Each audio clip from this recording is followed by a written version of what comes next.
በደቡብ ጎንደር ዞን ታች ጋይንት ወረዳ የሚገኙ የ12ኛ ክፍል ተማሪዎች የተሻለ ውጤት ለማስመዝገብ ቅድመ ዝግጅት እያደረጉ መሆናቸውን ተናገሩ። የደቡብ ጎንደር ዞን ትምህርት መምሪያ በበኩሉ በርካታ ተማሪዎች በብሔራዊ ፈተናው የተሻለ ውጤት እንዲያስመዘግቡ እየተሰራ መሆኑን አስታውቀዋል። ተጨማሪውን ከሐረገወይን ታደሰ እንከታተል።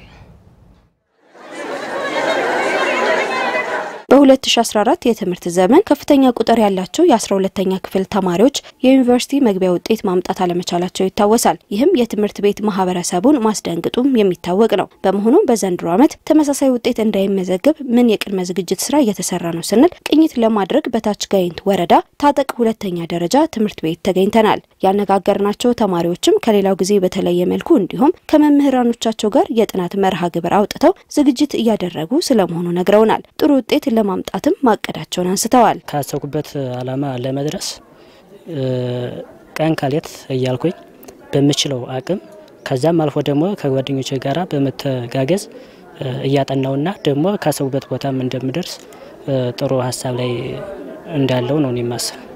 መምህራን በዘንድሮ ዓመት ከስካሁኑ ይልቅ ሞር ዘንድሮ በጣም እያገዙንና እየተባበሩ ነው የሚገኙት። ቅድመ ዝግጅቱ ደህና ነው። አሁን በተጓዳኝም ቢሆን ለምሳሌ ላይብራሪም ቢሆን ቅዳሜ ከዚህኛው ከሰኞ እስከ ዓርብ ካለው ቀን በተጨማሪ ተከፍቶ ያነበሩ ነው። ቅዳሜ ተከፍቶልና እንደኛ ደግሞ በኮሮና ምክንያት የተቋረጠውን ትምህርት ያው ድጋፍ እየተሰጠን እየተማረ ነው።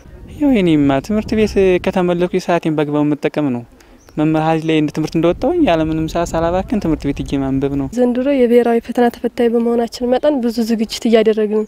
ከግላችን አልፎ የተለያዩ ጥያቄዎችን በጋራ በመስራት ትምህርት ቤት እየመጣን በመወያየት ብዙ ሰዓቶችን እያሳለፍን ለብሔራዊ ጥያቄ ዝግጅት እያደረግን እንገኛለን። ከእግዚአብሔር ጋር እየለፋሁኝ ነው። ከ500 በላይ አመጣለሁ ብዬ ለፋለሁኝ፣ እጥራለሁ፣ አነባለሁ። ያለኝን ሰዓት በአግባቡ እየተጠቀምኩኝ ውጤታማ ለመሆን እጥራለሁ። የትምህርት ቤቱ ርዕሰ መምህር አቶ ምስጋን ዘለቀ ከባለፈው ዓመት ትምህርት በመውሰድ ከመምህራን ወላጆችና ተማሪዎች ጋር ምክክር መደረጉንና የተሻለ ውጤት ለማምጣት ዝግጅት እየተደረገ መሆኑን ነግረውናል። ወላጆችንም መምህራንም ተማሪዎችንም ለውይይት ጠርተን የቁጭት ስሜት የቃል መገባባት ስሜት ነው የወሰነው።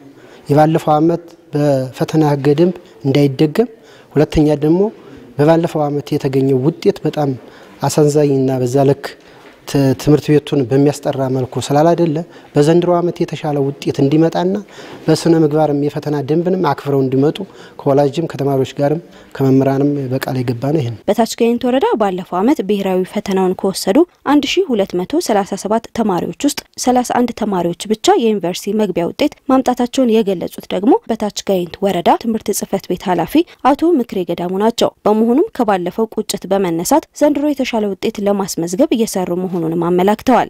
በዝግጅታችን ልክ እንቅስቃሴያችንኛ የተሻለ ውጤትና አስተማሪ ሆነ ምናልባትም ያምናው ውርቀት አስደንግጦን አሁን ፖዚቲቭ አውትካም አስመጥቶ አሁን አውትካማችን ፖዚቲቭሊ የተሻለ ውጤት እንዲሆንና ከግማሽ % በላይ የተማሪዎቻችን ቁጥር በቀጥታ ወደ ዩኒቨርሲቲ እንዲገቡ እሱን አቅደን እየሰራን እንገኛለን ማለት ነው።